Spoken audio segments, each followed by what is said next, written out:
There's something genuinely strange about how people buy and sell homes here in the Bay Area. People spend months doing the research. They scour Yelp to find an expert agent. They research the internet for the best rate and an expert lender. They tour dozens of properties, and when they find one they like, they lean on expert home inspection reports. Through all of this, they make the largest financial transaction of their entire life without ever once sitting down with an expert in finance. Early in my real estate career, I had a client who was going through a divorce, transitioning careers, heading back to school. She had money set aside and she was ready to buy a home. She came to me with a number in her head, a real estate number, but not a what can I truly afford number. There's a difference. My team and I got her in front of a certified financial planner before she made an offer on anything. And what that session revealed was that the number in her head, the one she was fully prepared to spend, would have quietly broken her financial life. Not immediately, but over time. Year by year, the pressure would have built, and the plan showed her exactly how. She bought a different home at a different price, confidently, because she'd seen the full picture before she committed to anything. That's what financial planning does as a part of a real estate transaction. And here's what's remarkable. Every client I work with gets access to this at no cost through a certified financial planner who's part of our extended team. By the way, I'm Derrick Tyler with the Letterer team at Red Oak Realty.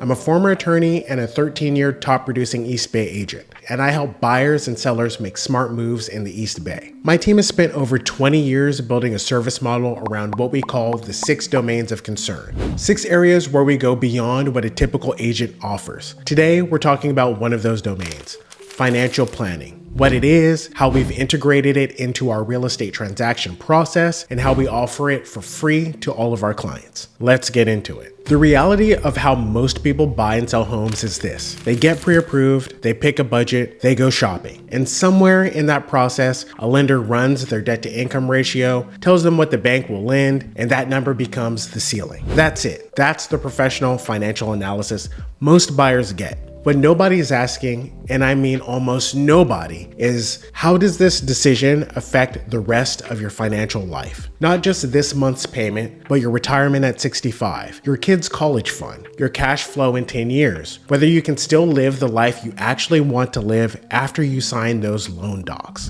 Buying a home is the biggest financial transaction most people will ever make, and way too many are making it without any real financial planning expertise. Just a mortgage approval, a gut feeling, and a prayer. That's the gap. And that's exactly the gap our team has identified and have worked so hard on to fill this piece. Our extended team includes a certified financial planner and chartered financial analyst who offers complimentary consultations and a full financial plan to help you see how your real estate decisions fit into your total financial picture. This isn't something most agents even think about, let alone actually provide. I think this is what really sets me and my team apart from everyone else. So what do I mean when I talk about financial planning in the context of real estate or a real estate transaction? I mean an actual sit down with an actual certified financial planner who looks at your complete financial picture, your income, assets, retirement accounts, investment portfolio, other real estate holdings, debts, long-term obligations, all of it. And then between the planner's experience, expertise, and use of a proprietary software that's earned industry-wide recognition, your planner builds out forward-looking scenarios based on the decisions you're actually considering. What does your retirement look like if you sell now versus if you hold the property and rent it out? What does your net worth trajectory look like if you buy at 1.3 million versus 1.1 million? What happens to your cash flow at age 55, at age 65, or at age 70 under each scenario? When do you run out of money? At age 72,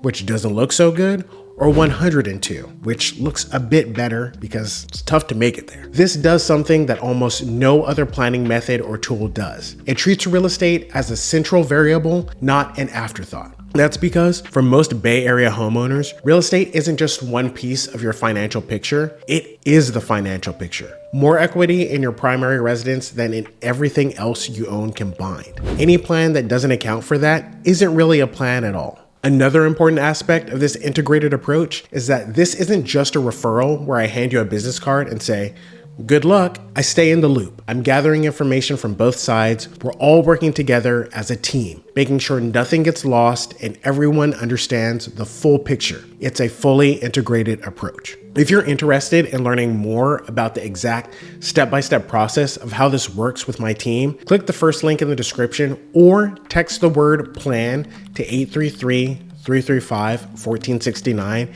and I'll send the document right over to you. What's especially great about this planning is that it's available to my clients at any point, before a transaction, during a transaction, or after you've already closed. The one scenario where logistics do get tight is if you're already staring down like a 24-hour window for making an offer, which is exactly why I highly suggest my clients get this planning done early, especially when I can see that their situation has real complexity. So why does this matter to a buyer or a seller? Let me start with buyers, because I think this is where people underestimate how much clarity is possible. When you're on the fence about whether to keep renting or buy, or to stay put or get more space you could really use, you usually know the emotional reasons you want to own or make that move. Stability, settling down roots, a space that's actually yours. Maybe you're a couple combining households for the first time and you want a home that's truly yours together, not just your partner's one-bedroom apartment. Those reasons are real and they matter. But what the financial planning session does is put the financial case right next to the emotional case and lets you actually see it. What typically comes to light? Some of the real costs and savings of ownership, like the mortgage interest deduction. Most buyers know this exists, but there's a difference between knowing it exists and actually seeing what it does to your real cost of ownership. When you factor in the tax benefit, you're not paying the full brunt of that interest. Your effective cost of owning can be lower than the sticker price suggests. That's not just a small thing. Second, housing cost stability. Here's something that's easy to feel, but hard to actually visualize. Your rent is going up every year. It has to. That's just how it works. CPI adjustments, market pressure, whatever your landlord can get. Your mortgage payment, on the other hand, stays the same. Run that out over 20 years on a graph and the picture gets stark pretty quickly. Third, a visualization of how appreciation truly builds your wealth over time. Values in the East Bay for most 10-year periods have roughly doubled. Even if you use a conservative assumption, let's say they double every 20 years instead. The compounding effect of owning a $1.2 million home over time is significant, especially when your down payment might only be 10 or 15% of that, maybe even less. You're getting appreciation on the full asset value, not just what you put down. That's leverage working for you quietly every year you own. And then there's the flexibility piece, something I want to make sure buyers really understand, because when you own a home, you're not as locked in as you may think. If your life changes and you need to move, you can sell, obviously, or, and this is what a lot of people don't think about early on, you can rent out your property on either a long-term, short-term, or medium-term basis. You keep the asset, you generate income, you let it appreciate, and maybe someday you do a renovation and you've got yourself something worth significantly more than what you paid. That's how a mini real estate portfolio starts, with one good decision made with clarity. But like my example at the very beginning of this video, you can do this planning, have a clear picture of all of this, and still learn that buying big, buying more, or buying at all isn't the right move for you right now. The real bottom line here for buyers who go through this is you come out with a firm number and real confidence, if a number at all. You're not just guessing at your comfort zone. You've seen the projections. You know what you can carry, you know what the upside looks like, and you know how this fits into where you want to be financially in 10, 20, 30 years. Compare that to a buyer who skips this step, and I see this all the time. They're approved for 1.5 million, but they're emotionally living at 1.1 million because of fear. Not math, fear. The financial planning replaces the fear with facts. Now let me talk about sellers, because this is where some of the most interesting conversations actually happen. Some of the most consequential planning sessions I've been a part of have been with sellers, because selling is almost never as straightforward as it looks on the surface. I had a potential seller in Albany. He inherited his father's townhouse that had a second unit down below. Already a unique situation in and of itself. He was thinking about selling and was actually pretty committed to doing so. On the surface, it seemed like reasonable timing. But when we sat down and really ran the numbers, full picture and everything included, a few things came to light. First, the home needed some work. Not a lot, but some. The owner didn't live in town, so it would have taken some money and effort to get it ready for sale. Not something beyond what we as a team can handle. especially if you saw what my team can do in this regard in the 6 domains of concern video that you can check out right here. We also discussed where he was in life and what his goals were for the proceeds if he were to sell. He was engaged, and he and his fiance were considering looking for properties in the Pacific Northwest where he lived. It actually made some sense to sell and use the funds from that sale for the purchase of a primary residence where he currently lived. Another thing I noted from that conversation is that the parcel together had 3 units on it, the 2 townhouses and the ADU. This made the property subject to Albany's relatively new balcony and deck ordinance. While the seller had some funds to take care of some items in preparation for sale, he didn't have the funds for a full deck replacement, which might have been required under the new ordinance. But instead of simply moving forward with listing his property, I urged him to go through the financial planning to get more clarity on what would be the best decision for him and his future. So what did the financial planning reveal? Hold the property, rent it out, and let the rental income generate some cash flow. Use that cash flow over time to fund the balcony renovation and get into compliance, and then sell